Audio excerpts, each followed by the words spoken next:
2025 जो है बहुत विशेष वर्ष है आपके लिए, तो खास तौर पर मीन राशि वालों। 2025 का जो नंबर, कई लोग इस बात पे करेंगे कि खास क्यों है। जी हाँ, खास क्यों है। वैसे तो नंबर कई बार लोग न्यूमरोलॉजी से जोड़कर बहुत सारी चीज़ें उत्पन्न करने का प्रयास करते हैं। कहते हैं 2025 तो का नंबर तो 9 है, तो मीन राशि से तो कोई खास संबंध में नहीं आता। अरे ग्रहों का योग यदि देखेंगे तो मीन राशि वालों के लिए वर्ष बेहद सबसे ज़्यादा कोई इंपॉर्टेंट वर्ष किसी का लिए हो सकता है तो मीन राशि वालों के लिए हो सकता है। क्यों? क्योंकि इस वर्ष वैसे सबसे बड़ी बात ये हो रही है कि इस नवग्रह परिवर्तन की तरफ जा रहे हैं। आमतौर पे होता नहीं है कि 9 ग्रह, कुछ ना कुछ ग्रह तो वहीं रहते हैं अपनी स्थिति पे, क्योंकि हर एक का चक्र अलग अलग है। शनि महाराज जो है वो 2.5 साल में एक परिवर्तन की तरफ जाते हैं, 30 साल में पूरी वार्षिक चक्र पूरा करते हैं। राहु महाराज 1.5 साल तक कम से कम एक राशि में रुकते हैं।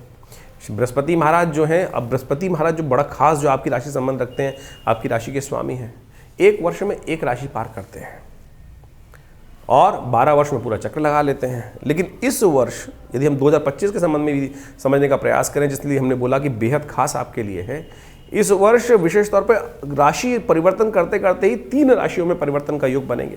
5 महीने में एक राशि क्रॉस कर जाएंगे। जी अतिचारी इतनी तेज स्पीड से, जिन राशि के 30 अंशों को 1 साल लगता है बृहस्पति को पार करने के लिए, वो करीब करीब 5 महीने में पूरी राशि पार कर जाएंगे। और आपकी राशि के दृष्टिकोण से यदि हम समझें तो वो परिवर्तन जिस भाव में होने वाला है वो बहुत इंपॉर्टेंट है आपके लिए। वारे न्यारे करने का अवसर है। देखिए बृहस्पति महाराज का जो योग सबसे इंपॉर्टेंट बृहस्पति हैं, और बृहस्पति का प्रभाव मीन राशि वालों को समझ देना चाहिए कि इस वक्त जब जो वर्ष का आरंभ जब होगा, वो 2025 का हो रहा है, तो उसमें 2025 के आरंभ में बृहस्पति महाराज जो हैं वो रहेंगे आपके तृतीय पराक्रम वाले भाव में, और उसके बाद 14 मई को परिवर्तन करके वो मिथुन राशि में जाएंगे, यानी आपके चतुर्थ भाव सुख वाले भाव में, पुरुषार्थ से आगे बढ़ने वाले, पार्टनरशिप के नए रास्ते खोलते सुख वाले जो कार्य आप कर रहे हैं उसमें सफलता देने की पूरी तरह से, सुख देने की पूरी तरह से, जमीन जायदाद को बढ़ाने के पूरे रास्ते, यानी जो अच्छे रास्ते हो सकते हैं, ये तीनों ट्रांजिट जो है। और इसके बाद आप समझ इतनी तेज स्पीड से आगे निकलेंगे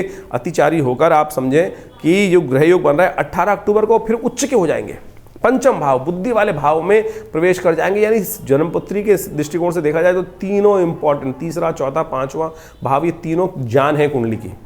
और यहाँ पर बृहस्पति का जो इतना इंपॉर्टेंट योग आपके लिए बन रहा है, और फिर आगे समझे 5 दिसंबर को वक्र स्थिति में चलते हुए पुनः आपके सुख वाले भाव में पदार्पण कर जाएंगे। तो ये समझें कि आपके लिए कितना इंपॉर्टेंट बृहस्पति।